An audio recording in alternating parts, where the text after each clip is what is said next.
Imaginez, nous sommes en 1918. Le front occidental gronde. Des milliers de biplans sillonnent le ciel, moteurs rugissants, leurs ailes de toile vibrent au-dessus des tranchées boueuses. L'air est saturé d'huile brûlée et de poudre. Et soudain, un grondement étranger déchire le ciel. Un son qui ne ressemble à rien de ce que l'humanité a entendu jusque-là. Un sifflement, puis un claquement sec. Une ombre passe, rapide, tranchante, presque irréelle. C'est un Mirage 2000. Un chasseur français venu d'un autre temps. Un avion capable de voler à Mach 2, à plus de 60 000 pieds d'altitude. Propulsé par un moteur Snecma M53, doté d'un radar Thomson CSF RDI, capable d'abattre des cibles bien avant de les voir. Mais aujourd'hui, cet appareil moderne a été projeté en 1918.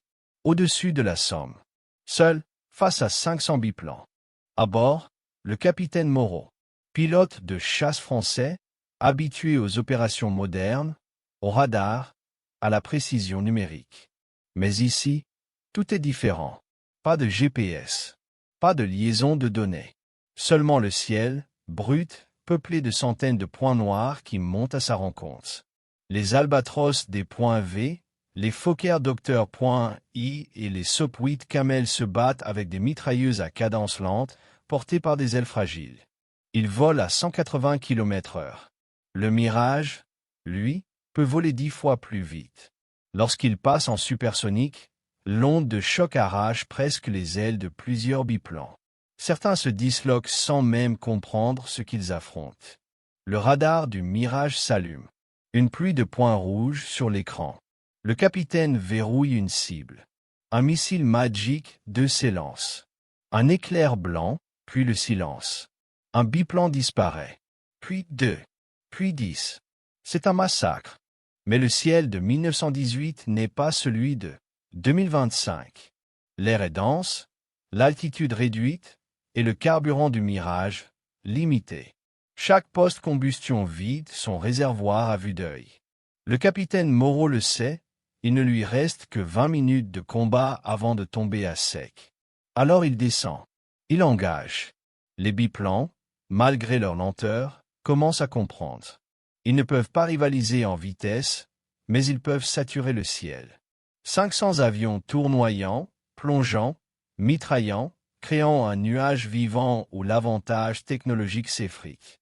Les munitions du Mirage fondent. Chaque tir de canon d'EFA de 30 mm arrache un morceau de ciel, mais les munitions ne sont pas infinies. Bientôt, il n'en reste plus. Le capitaine vole bas, esquive, fait rugir son moteur. Le souffle des hélices vibre dans l'air.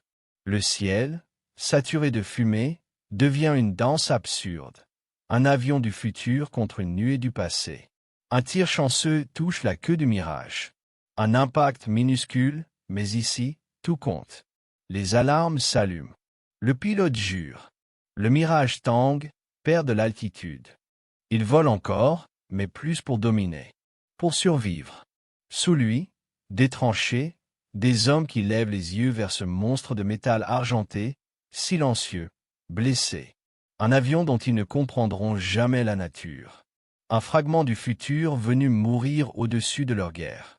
Le capitaine Moreau éjecte ses dernières fusées éclairantes, manœuvre, et s'élève une dernière fois dans le ciel. À ce moment, il pourrait encore abattre 1 ou 2 biplans. Mais il choisit autre chose. Il grimpe jusqu'à ce que le moteur tousse. Il coupe les gaz.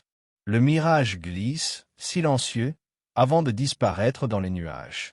En bas, les 500 biplans se dispersent, victorieux sans comprendre qu'ils viennent d'assister à une anomalie. Un duel impossible entre deux visions du monde. Techniquement, le Mirage 2000 aurait pu détruire l'ensemble de la flotte ennemie. Mais dans un environnement où le carburant, la logistique et la maintenance n'existent pas, la machine parfaite devient mortelle pour elle-même. Et si ce combat avait réellement eu lieu, l'histoire n'aurait pas retenu la victoire du Mirage. Elle aurait retenu son apparition. Un éclair de futur traversant la brume du passé. Parce qu'au final, la puissance n'est pas une question de technologie. C'est une question d'endurance, d'adaptation et de contexte. Et dans le ciel de 1918. C'est le passé qui aurait survécu.